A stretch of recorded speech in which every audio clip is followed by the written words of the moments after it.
ശബരീസ് water lily and lotus ഫാമിൻ്റെ പുതിയൊരു വീഡിയോയിലേക്ക് എല്ലാവർക്കും സ്വാഗതം. താമരയും ആമ്പലിനെയൊക്കെ സ്നേഹിക്കുന്ന എല്ലാവരും ഓടി വന്നോളൂ കേട്ടോ. ചിനായിയുടെ പൂവ് കാണാൻ ആഗ്രഹമുള്ളൊരു കണ്ടുള്ളൂ. ഇതാണ് പുള്ളി. ഭയങ്കര രസമാണ് കേട്ടോ കാണാൻ. വല്ലാത്തൊരു കളറാണ്. എന്ത് പറയാനാ. ഇതിന് മുമ്പ് ഞാൻ വിരിഞ്ഞതിന് ശേഷമുള്ള പൂക്കളാണ് കണ്ടിട്ടുള്ളത്. പക്ഷേ ഇന്നാണ് എനിക്കൊന്ന് വിരിക്കാനുള്ള സമയം കിട്ടിയത്. ഇന്ന് വന്നപ്പോഴേക്കും മൊട്ട് ഒരുവിധം വിരിയാറായി നിന്ന് ഞാനതിനെ അങ്ങനെ വിരിച്ച് വിട്ടതാണ്. അപ്പോഴേക്കും അതിൻ്റെ ഭംഗി. നമ്മുടെ ഗ്രീൻ ആപ്പിളിൻ്റെ ഫ്ലവറാണേ ഇത്. ഇന്ന് വിരിഞ്ഞ ഫ്ലവറാണ്. അപ്പോൾ ഇതിന് റണ്ണറാണ് പൊടിപ്പിക്കുന്നത്. നമ്മൾ റണ്ണർ വെറുതെ എടുത്തിങ്ങനെ നമ്മൾ താമര നടാനായിട്ട് പോട്ടിയില്ലേ, അപ്പോൾ അതെല്ലാം പൊട്ടി മിക്സൊക്കെ നിറച്ചതിന് ശേഷം വെറുതെ ഇങ്ങനെ എടുത്ത് വെച്ചിട്ട് അതിൻ്റെ പുറത്ത് 2 കല്ലെടുത്ത് വെച്ചിരുന്നാൽ ചെറിയ 2 കല്ല് പൊങ്ങി പോകാതിരിക്കാൻ അത്രയും ചെയ്താലും മതി. പിന്നെ നിന്നങ്ങ് പൂത്തോളൂ. പിന്നെ നിന്നങ്ങ് പെട്ടെന്ന് വളർന്നങ്ങ് പൂക്കും. പിന്നെ ഒരിക്കൽ നമ്മൾ നട്ട് കഴിഞ്ഞാൽ പിന്നെ വലിയ കെയറിങ് ഒന്നും വേണമെന്നില്ല. പിന്നെ ഒരു 10 മാസമൊക്കെ ആകുമ്പോഴോ എന്തെങ്കിലും ചെറുതായിട്ട് അടിയിൽ ഓരോ വളം വെച്ച് കൊടുത്താൽ മാത്രം മതി. വലിയ കെയറിങ് ഒന്നും ആവശ്യമില്ല അദ്ദേഹത്തിന്. എപ്പോഴും റിപ്പോർട്ട് ചെയ്യണമെന്ന് പറഞ്ഞ് കിടന്ന് കരയാറൊന്നുമില്ല. പാവം നന്നായിട്ട് നിന്നങ്ങ് പൂത്തോളും കേട്ടോ. നമ്മുടെ ഹൈറ്റിന് അത്രയും പൊക്കത്തിൽ വന്നിട്ടാണ് ഫ്ലവർ ഉണ്ടാകുന്നതേ. അതാണ്. പിന്നെ നല്ല മണമൊക്കെയാണ്. കൊള്ളാം. എൻ്റെ ഫേവറേറ്റിൽ ഒന്നായത്. ഇത് നമ്മുടെ അമരി പിയോണിയുടെ ഒരു ഫ്ലവർ എൻ്റെ തോട്ടത്തിൽ പൂത്തതാണ് കേട്ടോ. അമരി പിയോണിക്കൊരു പ്രത്യേകതയുണ്ട്. നന്നായിട്ട് പൂക്കുമെന്ന് പറഞ്ഞാൽ പക്ഷേ പുള്ളിക്കാരിക്ക് എപ്പോഴും സൂര്യനെ കാണണം, വെയിൽ കാണണം. പക്ഷേ മഴ പെയ്ത് കഴിഞ്ഞാൽ പുള്ളിക്കാരി പിണങ്ങും. മഴ പെയ്താൽ പിന്നെ അടുത്ത് വരുന്ന ഇലകളിലൊന്നും മൊട്ട് വരില്ല. പിന്നെ വെയിലാവണം. വെയിലായി കഴിഞ്ഞാൽ ഉടനെ ചിരിച്ചോണ്ട് പൂത്തോണ്ട് അങ്ങ് നിന്നോളും. അതാണ് അമരി പിയോണിയുടെ പ്രത്യേകത കേട്ടോ. പക്ഷെ നല്ല ഭംഗിയുള്ളതാണ്. ഇത് പിങ്ക് കളർ പൂ വന്നിട്ട് അതിൻ്റെ ടിപ്സിലൊക്കെ ചെറിയ ഒരു ഡാർക്ക് പിങ്ക് ഷെയ്ഡ് വരും. നല്ല ഭംഗിയാണ് കേട്ടോ കാണാൻ. കണ്ടോ, ഇതാണ് അമരി പിയോണി.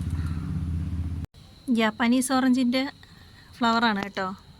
നേരത്തെ ഇന്നാൾ മൊട്ടായിരുന്നില്ലേ, കഴിഞ്ഞ വീഡിയോയിൽ കഴിഞ്ഞ ആഴ്ച ഞാൻ മൊട്ട് കാണിച്ചു തന്ന്. അവൾ വിരിഞ്ഞതായത് കണ്ടോ. എങ്ങനെയുണ്ട് ഗൈസ്, കൊള്ളാമല്ലോ അല്ലേ. പിന്നെ വീണ്ടും അടുത്ത മൊട്ട് വന്നിട്ടുണ്ട്. അടുത്ത് വേറൊരു മൊട്ട് വന്നിട്ടുണ്ട്.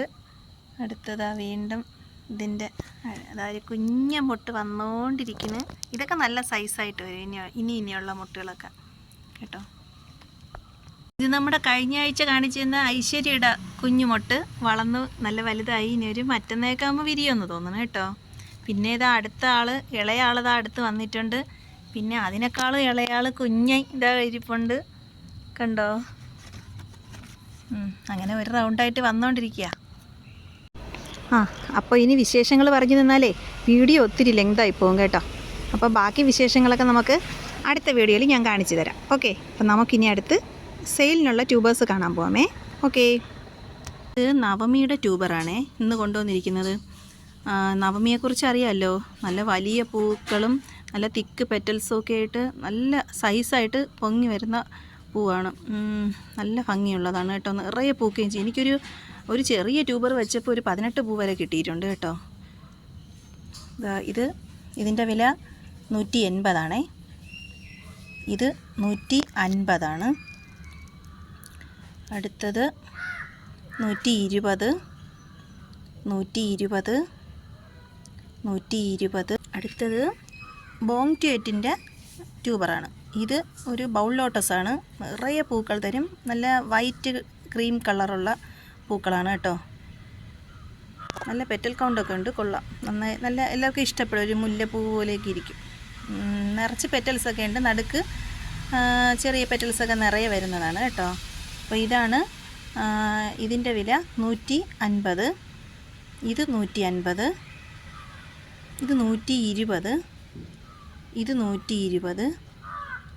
അടുത്ത് ഇത് 120. ഇത് 120. ഒക്ടോപസിൻ്റെ ഒരു ട്യൂബറാണ് ഇത്. ഇതിൻ്റെ വില 150. ഇത് നമ്മുടെ റെഡ് ഫിലിപ്പിൻ്റെ ട്യൂബറാണ്. 3 എണ്ണം ഉണ്ട്. 3ഉം 100 രൂപ വീതം. ഇത് വൈറ്റ് പിയോണിയുടെ ട്യൂബറാണ്. ഇത് 150ൻ്റെ ട്യൂബർ. ഇത് 120, 120, 120. ഇത് 100. ഇത്രയും ഉണ്ട് വൈറ്റ് പിയോണി. യെല്ലോ പൊററിൻ്റെ ട്യൂബറാണേ. ഇതിപ്പോൾ 120-നും 100-നും ഉണ്ട് കേട്ടോ. അപ്പോൾ താല്പര്യമുള്ളവർ വാട്സപ്പിൽ മെസ്സേജ് അയച്ചാൽ മതി. ഇത് പിന്നെ ഇപ്പോൾ തന്നെ വേര് വന്നിരിക്കുകയാണ്. നിങ്ങൾക്ക് കയ്യിൽ കിട്ടിയ ഉടൻ തന്നെ നിങ്ങൾക്ക് നടാം. നട്ട ഒരു 15 ദിവസത്തിനകത്ത് മൊട്ടും വരും കേട്ടോ. ഇത് യെല്ലോ പൊററാണേ. അപ്പോൾ ഇത്രയുമാണ് ഇന്നത്തെ ട്യൂബേഴ്സ് സെയിലിനായിട്ട് കൊണ്ടുവന്നിട്ടുള്ളത്. അപ്പം വീഡിയോ ഇഷ്ടപ്പെട്ടിട്ടുണ്ടെങ്കിൽ സബ്സ്ക്രൈബ് ചെയ്യണം, ലൈക്കൊക്കെ ചെയ്യണം, സപ്പോർട്ട് ചെയ്യണം കേട്ടോ. എൻ്റെ വീഡിയോസിനെ കുറിച്ചുള്ള കമൻസൊക്കെ ഇടണം കേട്ടോ. എങ്കിലേ എനിക്ക് വീണ്ടും വീഡിയോ ഇടണമെന്നൊക്കെ തോന്നുന്നു, ഇല്ലെങ്കിൽ ഒരു മടിയാണ്. അപ്പോൾ എൻ്റെ വീഡിയോ കാണുന്ന എല്ലാവർക്കും നല്ലൊരു ദിവസം ആശംസിച്ചുകൊണ്ട് താങ്ക്സ് ഫോർ വാച്ചിങ്. ബൈ.